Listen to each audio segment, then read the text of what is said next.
Hey guys, how's it going? My name is Micaela, a long time no see. This is my mop Sarah. Kit is sleeping in the other room, and today I'm here to present you my failure vlog. I'm calling it a failure vlog because I'm about to update you on all of my life's failures. Things have been really tough lately, and I have not been able to make videos. I've not been in the right headspace to make videos.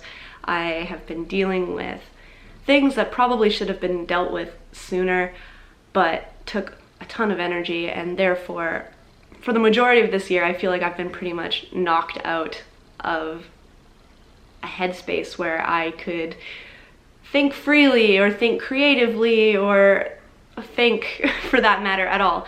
I don't even know where to start, so I think I'm just gonna jump right into it. The first and biggest and most important news that I'm sure many people have figured out by now is that Tatsu and I are no longer together. And this is really hard to talk about. We were together for 6 years and we did so many things together. We had very similar interests, we had so many good memories, and we had this beautiful apartment, and we have the pets, and we had so much going for us. And I'm sure a lot of people would like to know what happened or understand why. And to be honest, if I'm completely honest, there was no foul play, there was no cheating, there were no major fights or shocks or twists, nothing too dramatic. It was just that I made the decision to no longer be in a long distance relationship, and that was a hard decision to make, and obviously I do feel guilty. And if I'm totally honest, it has me feeling a little bit like the villain of my own story.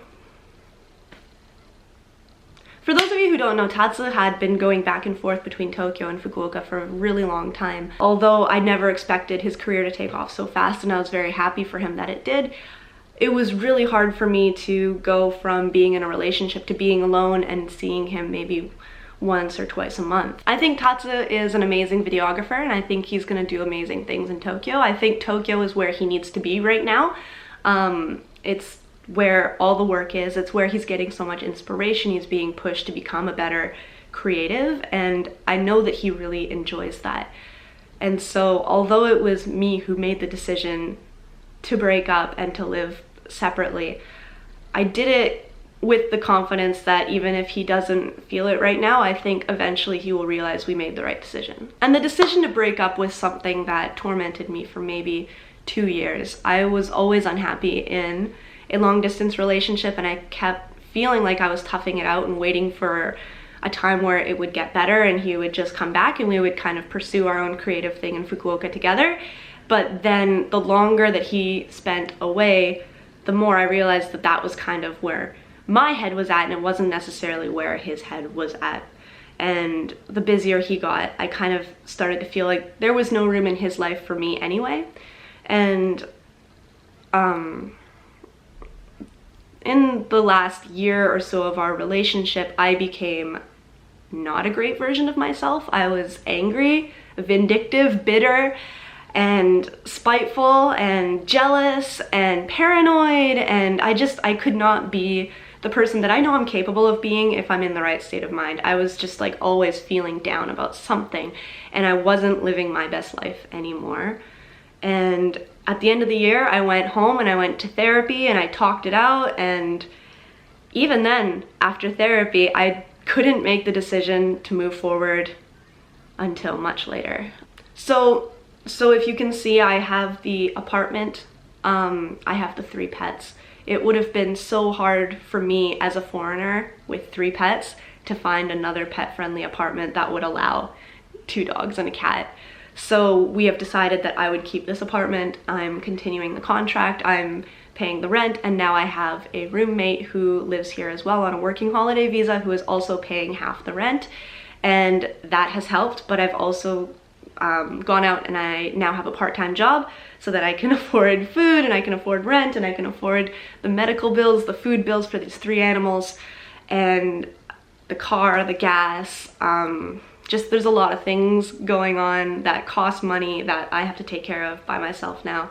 And it's been just a really heavy adjustment period, and it's taken a lot of energy and a lot of stress and a lot of tears and a lot of like just getting through it and trying to figure it out so that I could come out to this space today where I feel finally like I'm ready to sit down and talk about everything that's happening and not feel like I'm like on the verge of tears.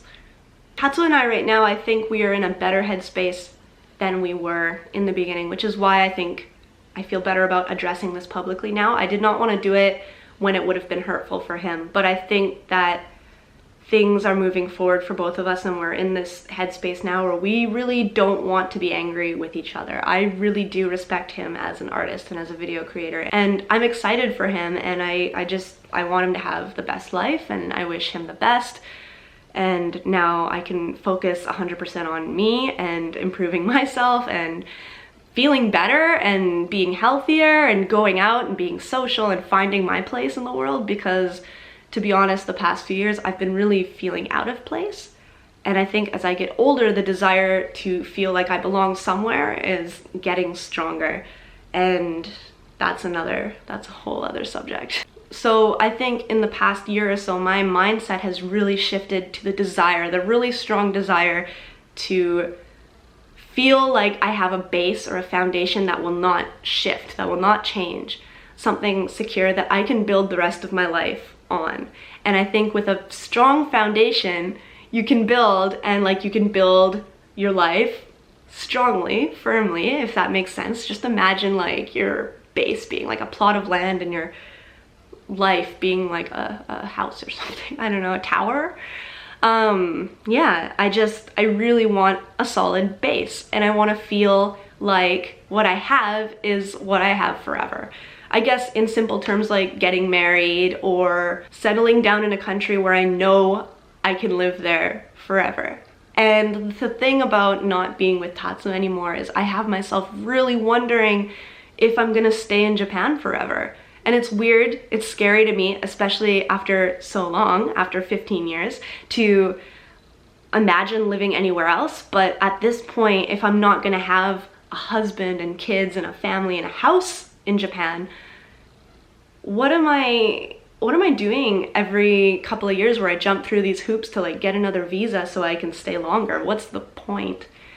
At this point, I feel like there's nothing really to fight for unless I really want to stay here. So I think that over the next year or two, I have to do some soul searching and figure out if this is really the best place for me, if this is really something I want for myself, if this is where I want that base, that foundation to be. I'm supposed to be applying for permanent residency. I was supposed to start applying this year, and I just, like, what's the point? Is where my head is at now, but I don't know if I'll feel that way forever. So we'll just wait it out and see how it goes. But yeah, no, I've been really wanting to know just like where I'm settling and what my life is going to look like so that I can like keep embellishing it and making it better.